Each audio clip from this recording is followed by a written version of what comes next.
Hello. Thank you very much. Thank you for having us. I am your opening act again this morning.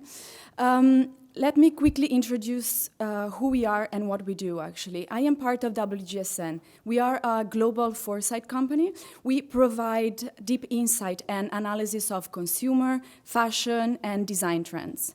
Because you may think that trends really only apply to fashion, but actually the interiors world is really increasingly influenced by them. So we cover a broad range of categories that are involved in them, with color, materials forecast, product development, and of course, print and pattern. So we'll start with a quick overview of the 10 key trends for print and pattern that we are highlighting for 2016, emerging from trade shows like Textiles and Maison Objet already, and then we'll see how they evolve into the spring-summer and 17. We'll start with positive attitude. We need a positive attitude. Words and quotes, they are really the hottest trend in print and pattern at the moment, and we can use them to spread positivity and optimism. So across tabletop or bathroom accessories, but also wall decals for grown-ups and for kids' rooms. And they're very important also to support a sustainable attitude into our everyday lives, because sustainability is a really key topic. It's coming into the commercial market. It's part of everyday designing. So even something, a small but big gesture like saving water can be very important. And then graphic monochrome. It's really confirming across many shows. You'll see it evolving into spring-summer 17 directions, either in blue and white, that is still very strong across the markets. You have an image from the Birmingham Spring Fair here, or the Zara home windows, but also it's growing. There's quite a strong comeback for black and white graphic in folk, in figurative designs or painterly, and even florals, really detailed, really beautifully stylized and dense. And what you see on the right is actually a weave, but you can think how beautiful the layering of the pattern can look, for instance, with a flock treatment. And then folk, because black and white are really influencing the direction that folk is taking now. Much cleaner, much more refined, quite a move on from that busy patchwork mix and match that we were seeing last year. So very fine and delicate black and white designs across textiles, across wall decals, plates, or even monochrome, but in color for cushions. And then a more directional take with disruption of these patterns, breaking them into bands, into geometric compositions, but still very organized. So really interesting, an interesting update on the mix and match. And then geometrics, we look at the 70s. The 70s are protagonists in fashion, and they come really strongly into interiors as well. So printing across wood, across cowhide, and what you see on the top right is, it looks like a jacquard weave, but actually it's a metallic print, and it's really beautiful, the tonal effect that it gives. And then an easier, a more commercial take for bath accessories, for tabletop, and printed tiles, of course. And you have someone talking about printing on tiles this afternoon. It's going to be very interesting, actually. And then the 70s, but also history and archives. They're going to be really important for 2016. We're looking at neoclassical inspiration from these printed borders on a towel, or again, printing on towels with this really fine, etched, engraved-like effect. Or going a bit more opulent and taking the damask, the arabesques, and they become really striking designs all over wallpaper or lampshades or gift wrapping. And then an interesting way to actually bring the classicity back into interiors is stone veinings and marble veinings. We've seen a lot of that at Textiles, at Domotex as well, with bringing the marble veining and the stone veining on surfaces like melamine, for instance, like these plates, or a velvet sofa, or bedding. So really, it's going to grow even stronger and more colored, more strong, the veinings. And then a different direction, so dark botanics, because darks are really emerging very strongly into interiors, really rich and deep colors. And they come as a really beautiful way to update florals, for instance, either with dark backgrounds and setting off this graphic and ditzy, very busy florals, or going more beautiful, more opulent with photoreal prints in large scale or really busy designs. And that's also a great solution to update the tropical patterns for the summer, because the dark backgrounds, they set off the lush jungle, the flora and the fauna, and they can even go very graphic, concentrating just on the fine outline, even in a metallic, for instance, print. And then from the jungle botanics to the animal patterns. So we're seeing quite a lot at shows of double print and overlay using animal shapes and animal skins. So on the left, it's a vinyl wall covering, but I really like how there's florals that are overprinted over this texture design, and they feature almost like a feathery pattern. Or we can have a bit more of a glamorous take with glitter applications or metallic print, very tactilely, and going more daring and more baroque even, with these beautiful layerings. It's damask over an exotic skin and using these bright colors. So you can see this becoming an amazing statement, a feature wall, for instance, into a lounge, in a restaurant, or in an interior. And cute conversationals, because some of you may remember they were key to our Spring-Summer 16 trend, soft pop. So here they are. They're coming to the market with really graphic and really almost drawn by felt or featuring emojis, great for the younger market. And they can also add some lightness in the end to workspaces and waiting areas. Or there's more of a kitsch take, so using photoreal print with everyday items like Christmas decorations on the top left, or even salami panini for quite a quirky upholstery. And what is going on with watercolor prints? They're still strong, so how are we using them? We use them in florals, because of course that watercolor, delicate touch is ideal to design petals, like the Bluebell Gray new collection, for instance. Or they can go more graphic, and again, monochrome, so fine brush strokes that really appear to just touch the surface. And then a more inky take. It's really quite strong and more dramatic. On the top left, it's a digitally printed cabinet by Jonathan Ross. We've seen it at High Point. Or you have bedding, for instance, and even the beautiful carpet on the right. It's a new design by Typing. It's actually knotted, but you can see the dramatic effect of the inky.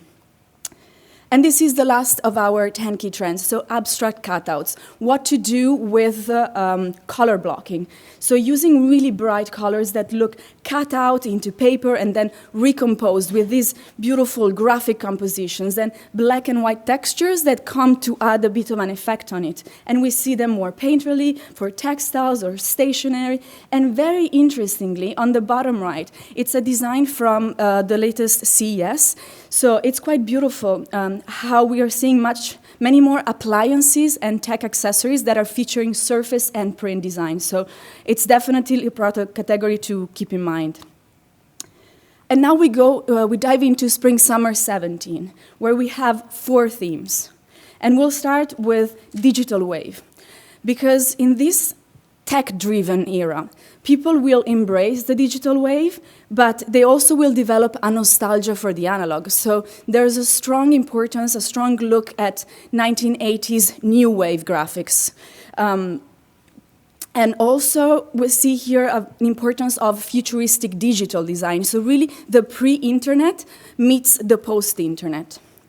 And in terms of colors, so you have these high-octane 1980s colors with fuchsia and orange and red and green and blue. They're all worked especially in complementary color blocking, but also strong presence of black and white, that black and white that we were mentioning, and aluminum that comes with a chrome finish to really have that 80s touch. And black and white in print and patterns, so becoming protagonists with really striking and quite strong designs, either in small scale or really large scale, and just injections of the color. And then color blocking as well, so looking at the 80s, but also the Bauhaus, black, white, and primaries. Well, the chrome really adds just an edge to the design.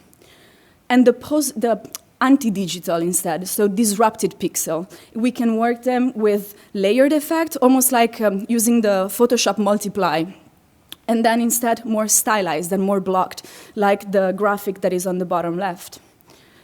And airspray, gradation, iridescence, really beautifully worked in layering of color, or more blocked and simplified, but leaving a lot of space to the white or the gray to set off the colors, or going the opposite and concentrating on the darks, but really the gradation coming at just a touch. And the textile here on the right, it's really great because it brings together everything we talked so far. You have the mesh texture, you have the digital printing with the primary colors in a gradation, and the layering effect.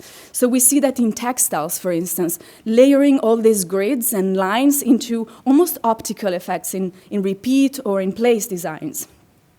Or black and white again, focusing on this graphic Bauhaus black and white and primary colors. Carpets, wall coverings, textiles, it's becoming really small scale or large scale, but very impactful. And then working it also in those color blocks with a strong presence still of the black. And that's a nice update on those abstract cutouts that we were mentioning earlier, for instance. They go very nicely into bedding, going smaller scale, more simplified. We can have touches of black and white texture, or for instance, a film transfer applied to the surface. And then again, that black and white for more of a commercial take, injections of color and bright stripes, bright geometries just in crisp black and white. More directional, just black and white without any color, and really fine, but really angular, really stark the geometries that take over the textile and the bed.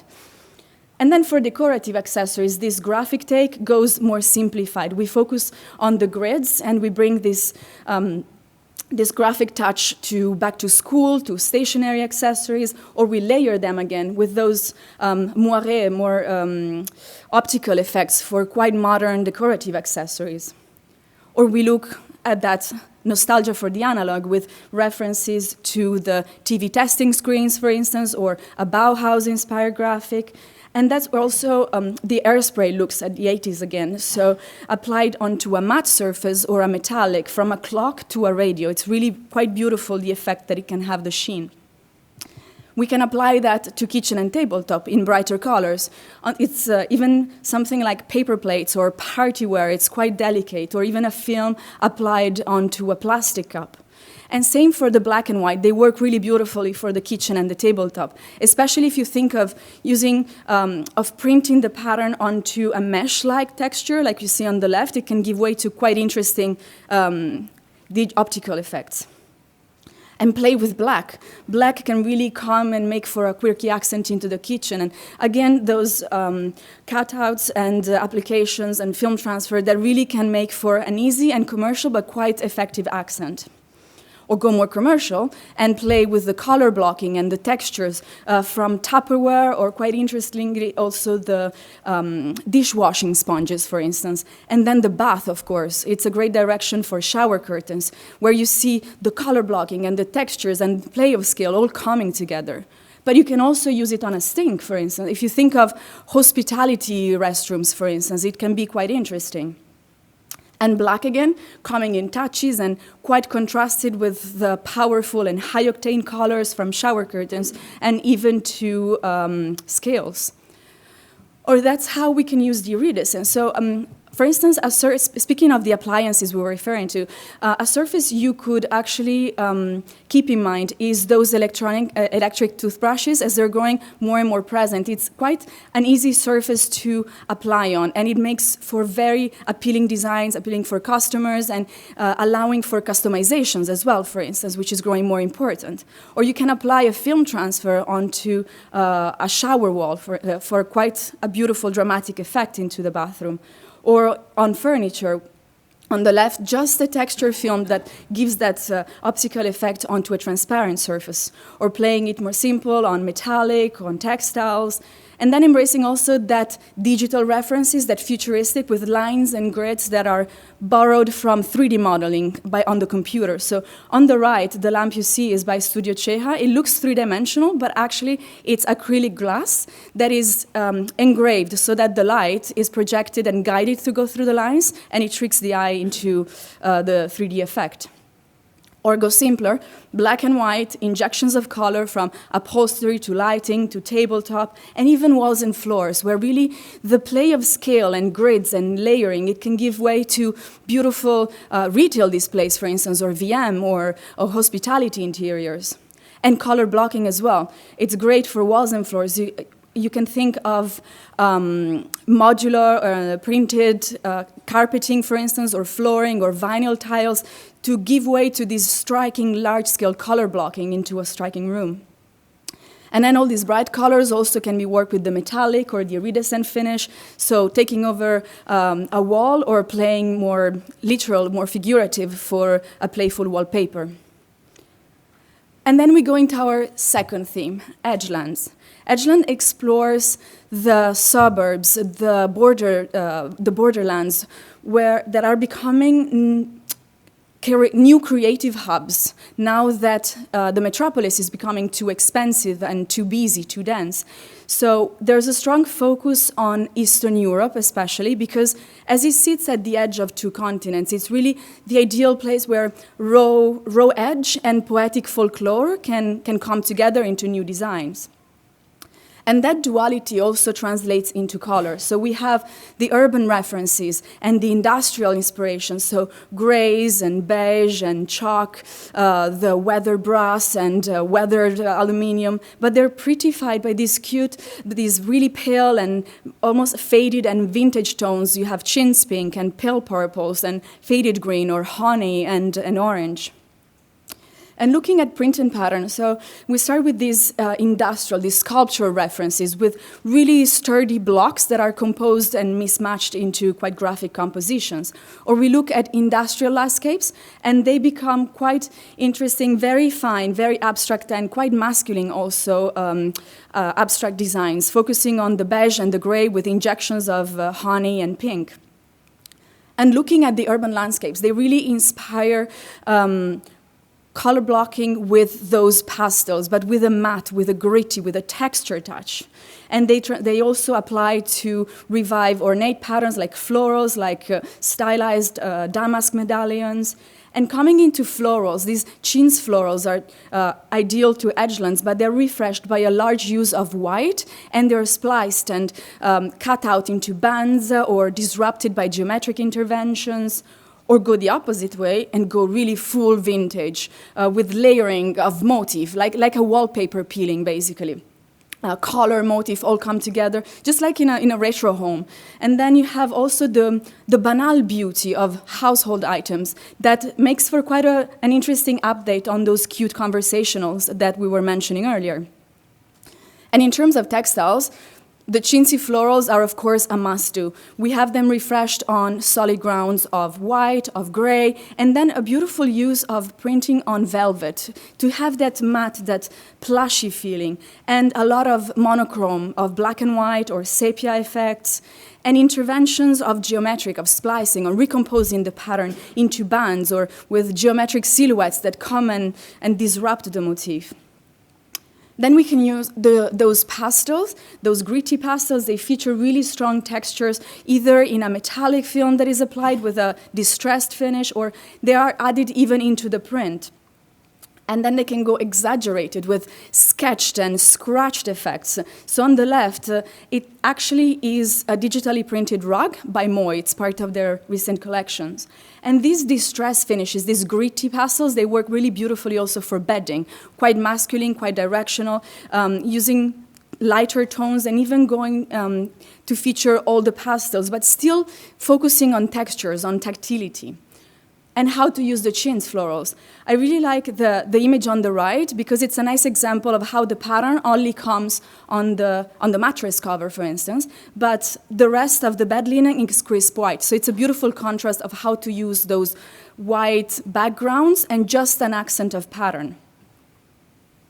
And then we come to decorative accessories, where these florals really come all over hard surfaces and vases or plug sockets, for instance. And then we can take more of a playful, of a younger and patchy feeling with mismatched compositions from vases to stationery, for instance.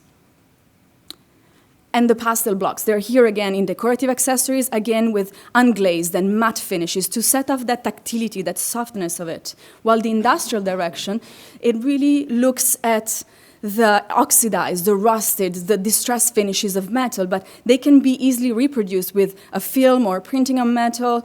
And then on the bottom right, it's quite interesting. We've seen it at Maison. It's by Amsterdam Home Fashion. Those pots, they look like rusted metal, but actually it's plastic with a finish added to them. So it's quite an interesting and affordable way to bring this finish to the everyday home.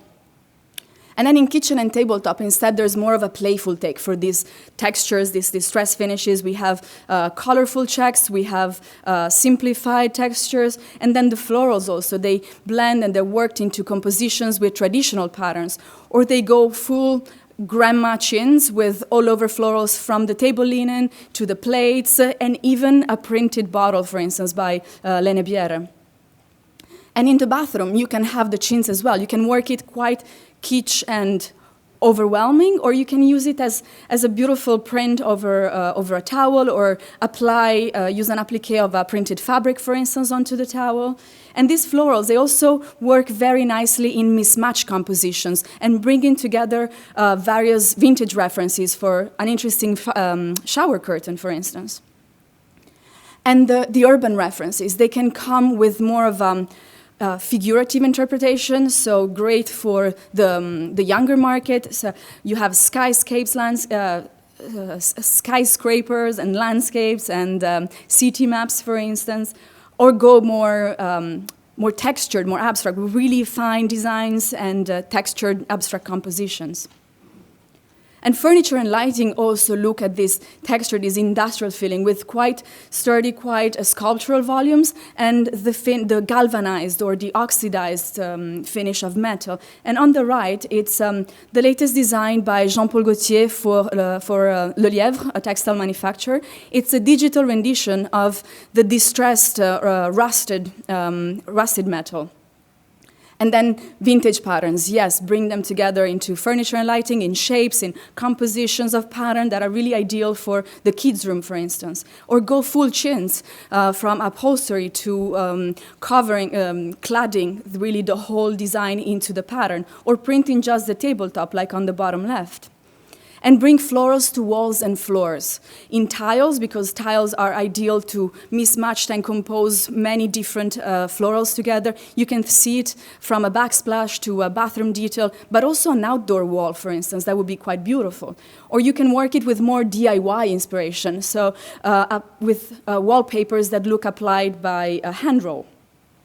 And that distressed finish that we keep talking about, it comes to florals as well. So wallpaper by Inchiostro Bianco here on the right, or more of an abstract but really still ornate feeling on the left. It's actually a ceramic, but you can see it as an effect with flocking or with embossing, for instance.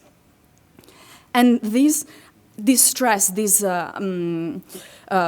almost ruined finishes, they're ideal also for the commercial market, for the contract market, because from flooring to walls, they make for a very easy care solution for soft and for hard wall coverings. And then the pastels, yes, they come to floors and walls as well. They can make for beautiful, large-scale designs, but always focusing on that textile, on the textures, that grittiness, either coming from printing on quite a texture paper or really adding the effect directly into the design. And then we go into full summer now, a high summer trend in counterculture. We celebrate the multiculturality of today's globalized world, but we look at exploring and uncovering or rediscovering places like Cuba, like Bhutan and Bolivia, and we bring together all those amazing colors and materials and inspirations from these cultures, and they become beautiful new designs. And there's also a strong focus on sustainability here as well. It's across all themes, but here it comes out with an attention to new natural materials and how new treatments can be interesting. So colors really look at the Caribbean, at the Far Eastern inspiration. We have the turquoises and the deep blues of water, the beige of sand, brown of cocoa and coconuts, mango yellow or dragon fruit red, and then those lush greens from the tropical jungle. But quite interestingly, it's also the presence of black here.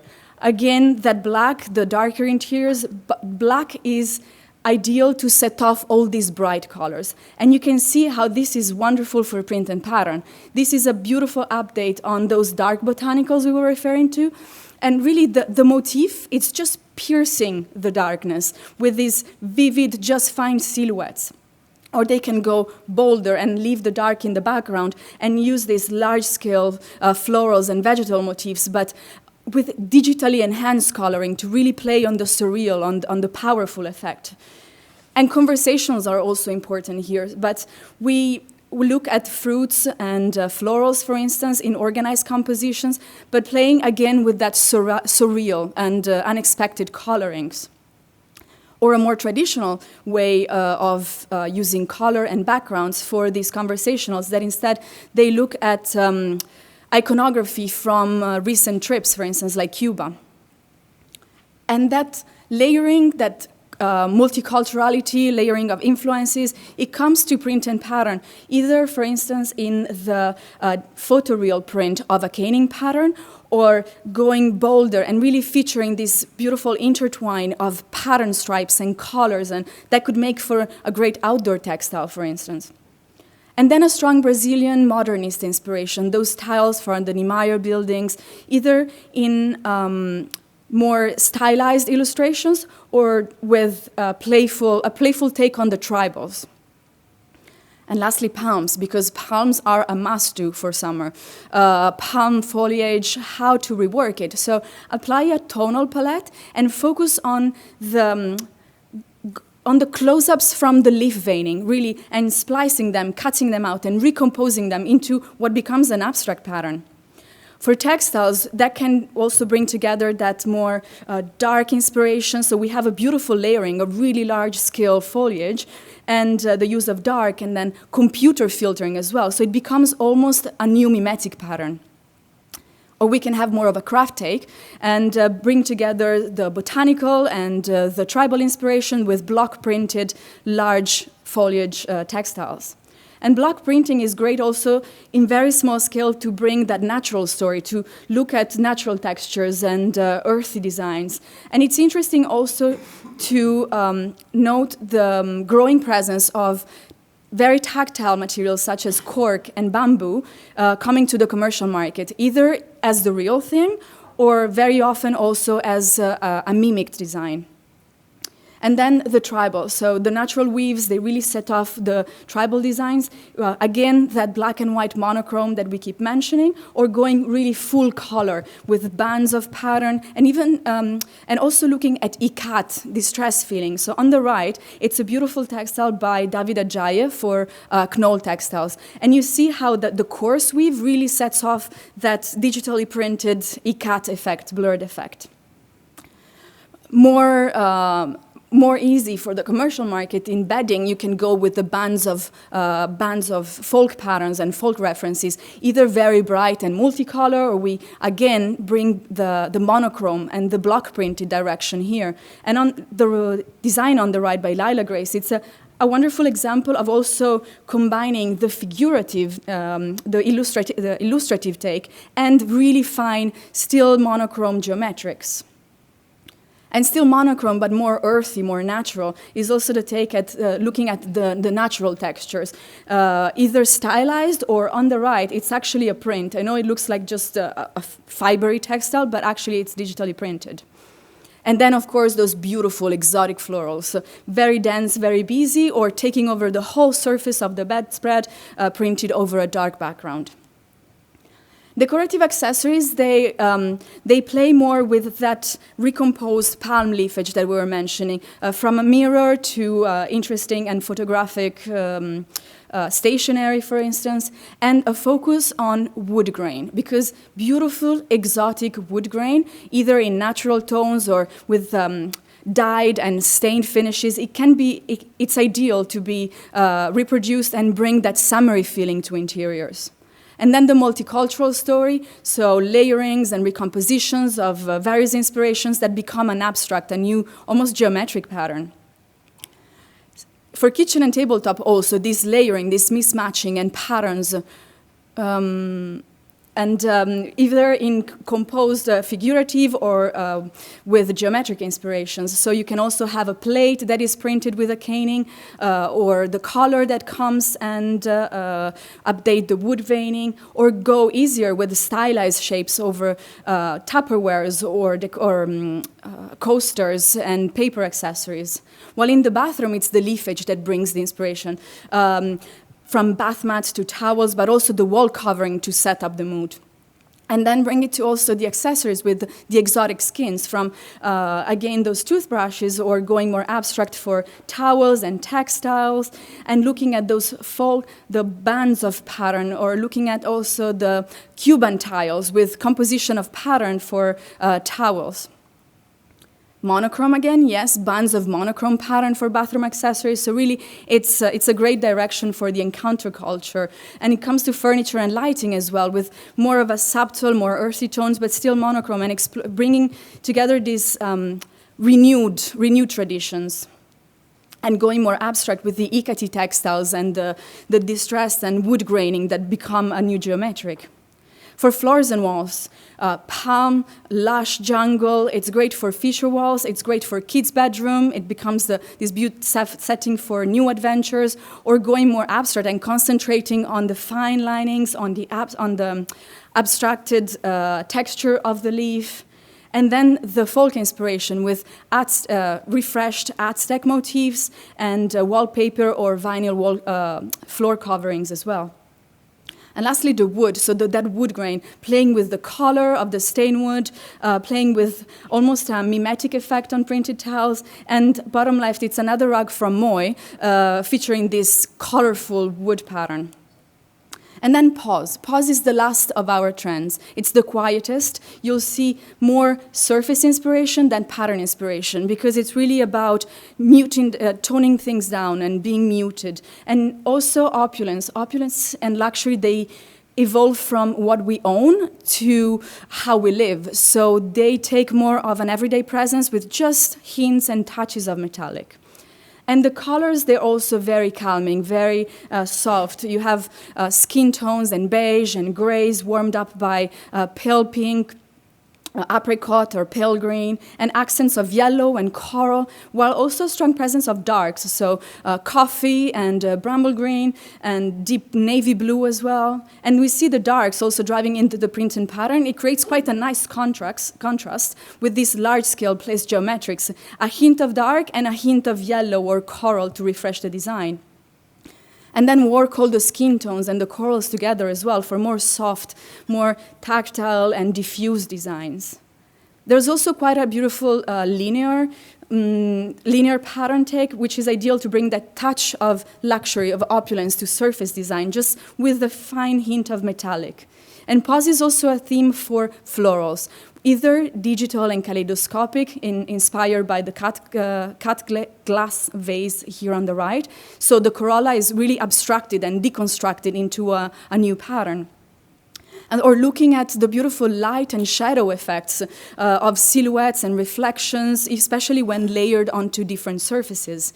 And so you see how beautiful that can be for textiles. Both of these are digitally printed, but they have this beautiful, the lightness that comes from printing on a gauze.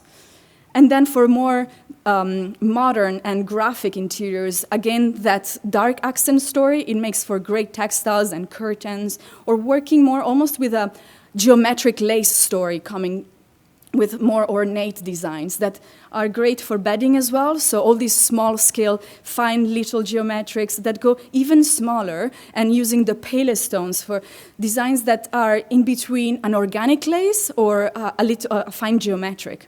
And then florals, yes, light-filtered, large-scale, really taking over the whole surface, but as if they were just leaving a trace on it. And then decorative accessories feature florals as well, but you could reproduce these etching designs by applying a film, for instance, and also the decorative touch of photoreal print of anaglitta mimicked with the relief. And then, again, that fine little touch of opulence.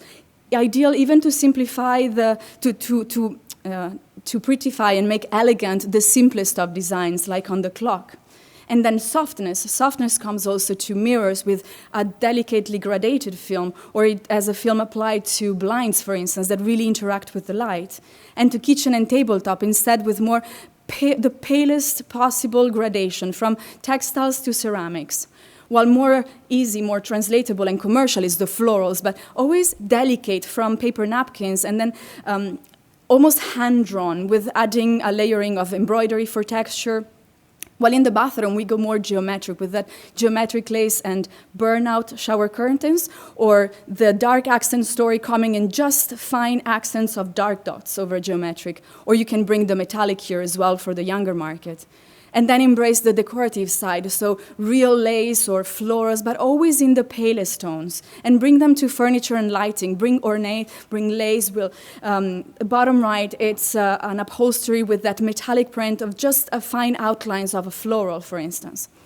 And the warm metals, the beauty, the pastel iridescence of the passivation process, it can come to objects and surfaces and bring that warm opulence with just a film. And then the metallic touch for walls and floors, going ornate again with a gilded, almost lace-like geometric on the left, or more block printed and stenciled on the right. And then a focus on tactility, that softness of the theme that we keep talking about, because it can sometimes simple is a good solution. And you think about the effect of just a film or a glaze in a different finish. It can already update any surface or any room. Or these beautiful wallpapers, they bring lightness, they mimic paper, and they create this immersive effect, thereby maharam. And then finishing with florals for floors and walls in really fine, delicate stems and just the pale tonals. But again, if you bring a hint of a different film, a different finish, or even a metallic, it really updates the simplest pattern. And then more dramatic, more striking, the effect of those shadow plays on surfaces, from tiles to blinds.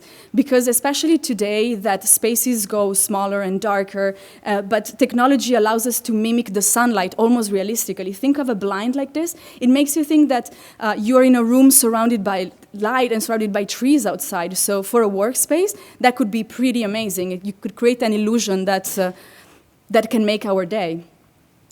So thank you very much. This is the wrap-up for our season. I'm here with a colleague, and we'll be happy to take questions or to discuss further afterwards when we have the break. So thank you very much. Thank you, Gemma.